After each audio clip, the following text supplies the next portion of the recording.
Okay, so post-traumatic stress disorder, or PTSD as it's also called, is an anxiety disorder caused by very stressful, frightening or distressing events. Someone with PTSD often relives the traumatic events through nightmares and flashbacks and may experience feelings of isolation, irritability and guilt. They may also have problems sleeping, such as insomnia, and find concentrating difficult. These symptoms are often severe and persistent enough to have a significant impact on the person's day-to-day life. I've started this by quoting from the NHS directly because I'm not a qualified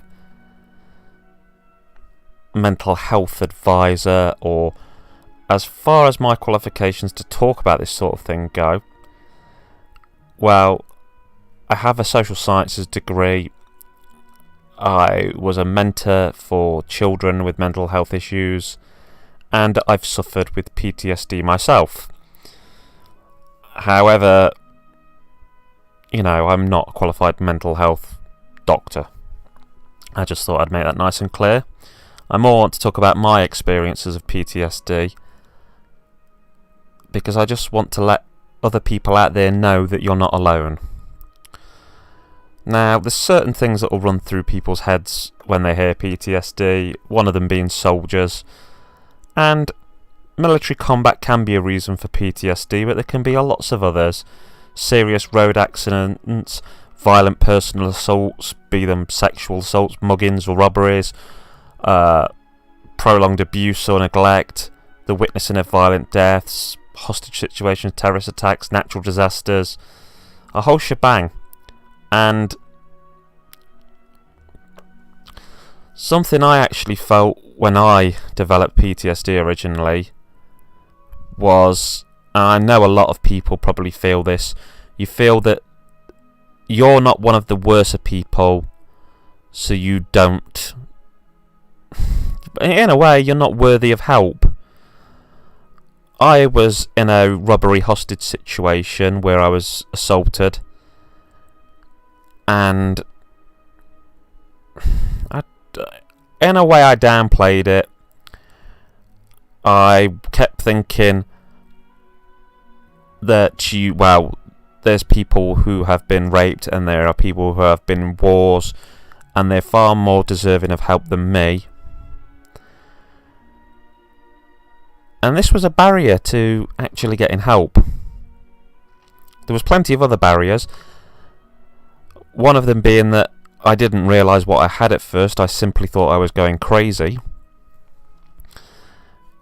It's complicated and it's different for everybody. But you need to know, A, that you're not the only one out there, but B, that everybody deserves help, and nobody's wrong for how they got it, or of lesser deserving of help. If you have a problem, you're fully deserving of the help. There is also a lot of guilt associated with PTSD, and I did personally feel guilt. I felt guilt that the situation happened around me without me doing much about it. Basically, one day I was at work and I'd been trying to get promoted. I was also at uni at the same time, and I knew that I didn't have long left at uni. And I was determined that I didn't want to get a degree and then that kickstart my career. I wanted to work my way up the ranks while I was doing uni, so I could show I'd made it without uni and then go on from there. I'd managed to become a supervisor, but I wanted to be a manager, and one of the things you had to do where I work was work in the kitchen if you wanted to progress. I hated the kitchen. I found it tough, demanding work, and hats off to anyone who does that kind of work on a regular basis, because it wasn't for me. I was up in the kitchen one night and I'd cooked all day and I'd managed it quite well, especially considering my hatred for that particular environment. I'd cleaned everything up. I went through the whole shutdown process, making sure everything was turned off and checked and double checked, took the fridge and freezer temperatures. Everything was perfect. It was all safe. I was exhausted, but I was happy with myself. I was satisfied. I got the rubbish in bags and walked it out to throw it in the trash. I could have left there than there, having finished my job, but I decided that to be nice, I'd go through to the bar area and I'd help everyone there close down. You know, I had this idea that we were all in it together and that the job could be horrible, but it was this teamwork and all of us against the world that, you know, leaning on each other's support, that, you know, it held us all together. It made it a worthwhile environment. So I walked through from the back of house to the front of house, and there was a sudden flash of pain. I'd been hit across the side of my head with a crowbar. I felt the pain explode through my head and my vision blurred for a second, and then this buzzing noise came from somewhere deep inside my head. I started to gain awareness of my surroundings again, and I could see I was surrounded by 5 or 6 guys. All of them were wearing Halloween-style president masks, and before I could do anything else I was hit with crowbars again and again from various directions. In the end, it took about 6 hits to my head. I never passed out, but things got really hazy. Somehow I made it from there to the bar, and I kind of crawled along behind the bar and dropped down under the coffee machine. I could feel blood dripping from my head, but luckily I'd been wearing a leather cap to keep my hair covered in the kitchen, and it seemed to have at least cushioned things a bit and held things together. There were 2 girls behind the bar. One was about 2 years older than me, and the other was maybe 5. It had become a robbery hostage situation, and in the middle of this, one of the robbers decided he wanted to rape one of the girls, and I stood in the way and pretty much suggested that it would happen over my dead body. This resulted in me getting a punch in the mouth, which cracked one of my wisdom teeth in half. It was all a blur from then on, but they didn't go through with that, so I at least, you know, that was a positive for me. They left with the money and they were never caught. But after I'd been punched in the face, I basically collapsed in the corner under the coffee machine, and I was in the sitting position, holding on to the walls because everything in the room felt like it was spinning. I could feel that my body wanted to pass out, but, you know, I'd always been told you pass out, you die sort of thing. I know that's not medically accurate, but these things run through your head. And I just kept thinking that I didn't want to die because I wanted to see my daughter grow up. And, you know, I looked to the people beside me. One of the 2 girls, the one furthest away from me, was crying and going on about how we were all going to die, and she didn't help matters. That made it probably more traumatic, although I can understand the way she felt. The other girl had gone to school with me, though, and was a few years above me. And I remember her asking me if I was alright, and she actually seemed to be more concerned about me than herself, and, you know, that's something I'll never forget. I remember telling her I was okay and not to worry about it, but it was a lie. I didn't have a clue how I was. I just appreciated the fact she'd reached out to me like that, and I didn't want her to get upset. I wanted her to stay calm and stay safe. When the robbers had left and before the police arrived, I remember pulling myself up the floor and walking across to where they kept the cutlery, and I sat down and began to polish and wrap the cutlery because this is something we did at the end of every shift before going home. I never thought about calling an ambulance or about treating it as a big deal, but when the police arrived, they must have called the ambulance. That came and fetched me, and I remember arriving at hospital and sitting in the emergency room. I looked around this room, seeing a lot of the people there, and I looked to the telephone. It was late at night, and at the time I was living with my partner and child at my parents' house, and I knew that if my mum woke up at any point and found out I hadn't got home, she'd panic. So I decided I need to call home. I need to let them know what had happened, but try to make it sound like not a big deal. I mean, this was a big issue for me, because how do you phone somebody after this? And, you know, how do you say, hey, I just got beaten in the head, I'm in hospital, I'm going to be late home? Don't worry about it. You don't really. I called, and thankfully I got my dad, because the guy's as solid as a rock. If I'd got my mum, she'd have been in screaming hysterics, but bless her, I love her. Unfortunately, she's passed away now, but she was such a loving mum that it would have been very hard for her. Whereas my dad cares a lot, but he's got a very good game face, and when things go wrong, he can sort a situation out and then worry about it later. But I told him, you know, not to worry, not to come. But bless him, he shot down and he was with me in no time at all. When I got seen, it turned out that all I had was surface wounds on my head. I didn't need any stitches, and I got given a pamphlet of concussion and told that I was allowed to go home as long as there'd be people there to watch out for me. Apparently 2 things really had saved my bacon, and one was wearing a leather baseball cap, and the other was that apparently I've got a super tough, thick skull, a bit Neanderthal manish, and you know, if I'd got a softer skull, it might have cracked.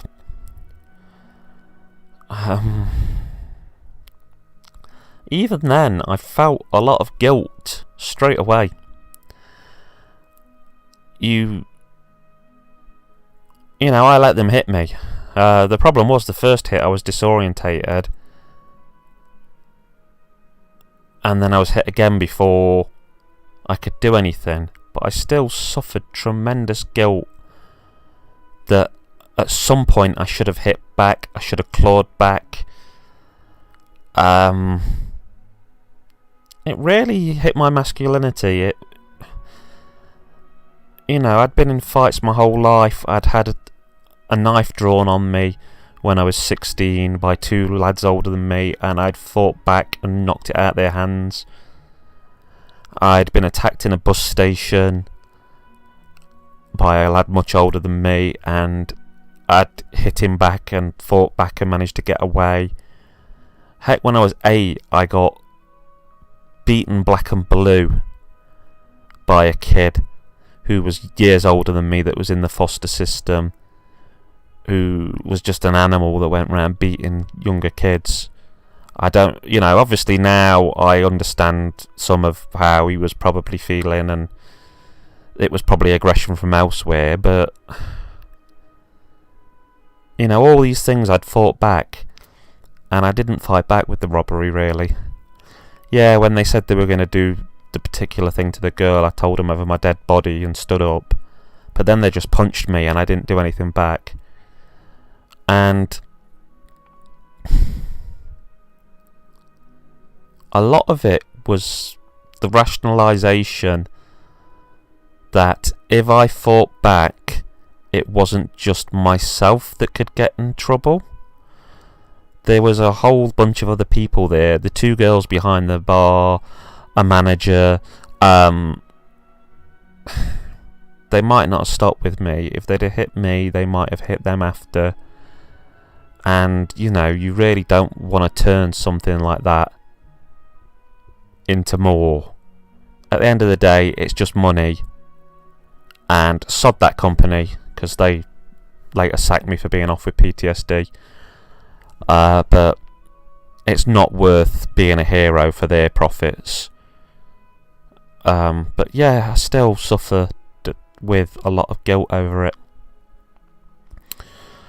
At the time I was off for a month getting limited sick pay, and I spent most of my time playing on retro consoles, and it really got me into the hobby. But at the time, my partner I was with didn't seem to care what had happened to me. Was no help at all. But my mum and dad were seriously helped me. It was hard to leave the house, and it was hard to get on with things. But the real problems started a good 6 years later or so. And it was strange because I was having bad dreams about what had happened, but I was also having sort of audio hallucinations. I could hear things like the buzz in my head that had happened while I was disorientated. And I started to think about it a lot more, and it wouldn't leave me alone. I had some pretty violent, horrible nightmares where the robbery kind of semi-happened or started to happen, and then I would get one of the robbers and I would trap him under one of those rolling metal doors, and I'd start stabbing him in the face with a kitchen knife. I was really worried that I'd lost myself.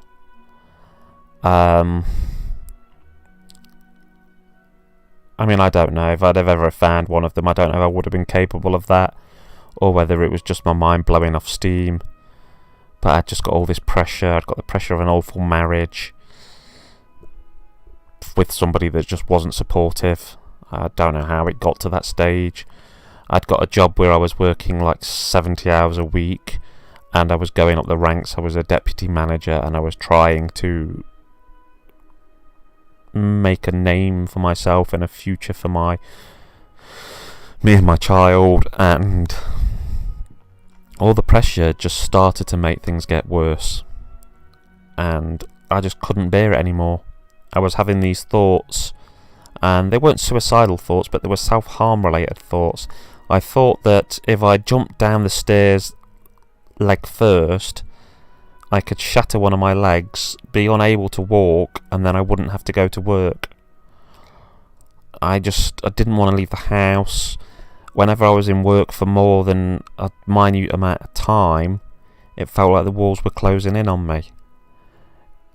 It was almost sort of claustrophobia, but despite the fact it was in a massive place, it just literally felt like everything was getting smaller and smaller, and that didn't happen at home. I could sit and play a game or watch a film and feel like I'd got all the space in the world.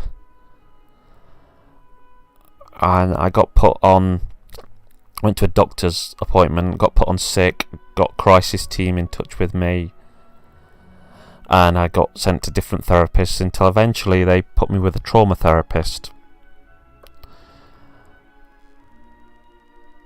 The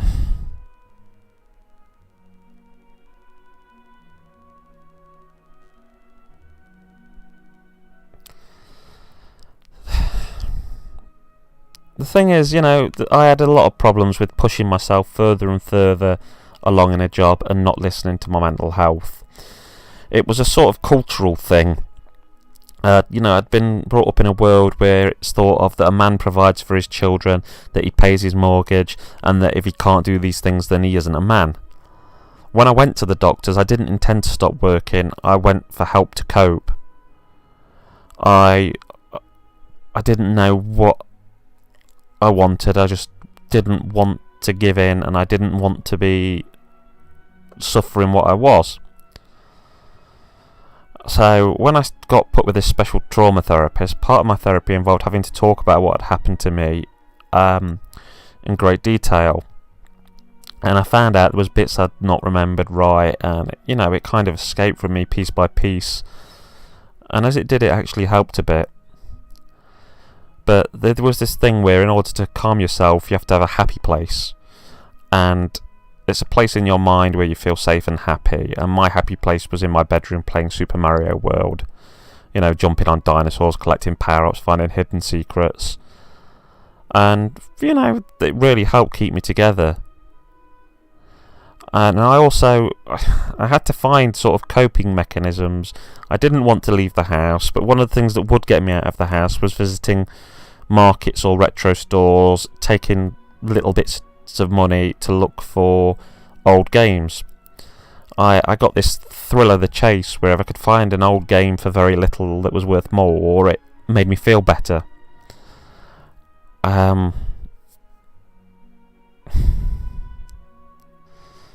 In a way, this led to some issues of its own because my friends stopped paying attention to me or seeing me, and games became my real friends. I'm telling this story though because I want people to kind of know what it feels like. I think from my perspective it did feel like sudden insanity or creeping insanity. I wasn't aware that things like this really existed. Yeah, sure, I knew people had mental health problems, but I didn't realise that events in your life could affect you later on. If there's anybody here that hears this and this rings a bell for them, it's not a competition. There's always going to be somebody that's had worse things happen to them, but that doesn't mean that you can't seek out help. And if you're feeling guilt, I think a lot of people feel that, but you don't want that to be an obstacle to you getting better. A lot of the time in life, people feel guilty with no real reason. You know, I can say I feel guilty that I didn't start kung fu flipping and punching crowbars out of people's hands. But how many people in real life really would have done that? And how do you know that would have ended up well? They might have just beat me to the ground and beat everyone else to death after. All you can do is try to come to peace with what you did.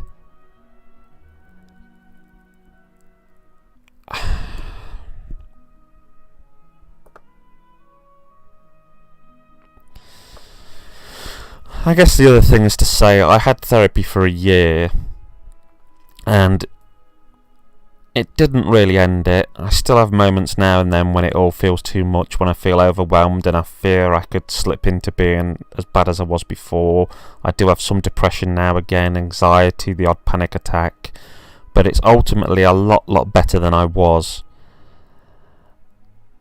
I do all kinds of things like make myself little deals that if I can do this, I can buy this, or if I can put up with this stress or hold this at bay, then I can let myself do this. But in general, it's a good thing. I'm more aware that my mental health is something that you have to work on, much like you do your physical health. You're not just sick or well. There's a scale, and if you feel yourself tipping, then you can do things to help yourself. You can ask for help. You can inform yourself. I mean, obviously I'm not telling people to go look online and diagnose themselves, but you can read and see if there's things you relate to, and then go and look at talking to somebody. I guess the whole reason I'm doing this is because if something like this had existed that I had found when I was suffering, I might have felt a little bit more normal. And if you're suffering with symptoms of PTSD, it doesn't mean you're not normal. It just means you're going through something. You can get help. You can come to terms with what you've gone through.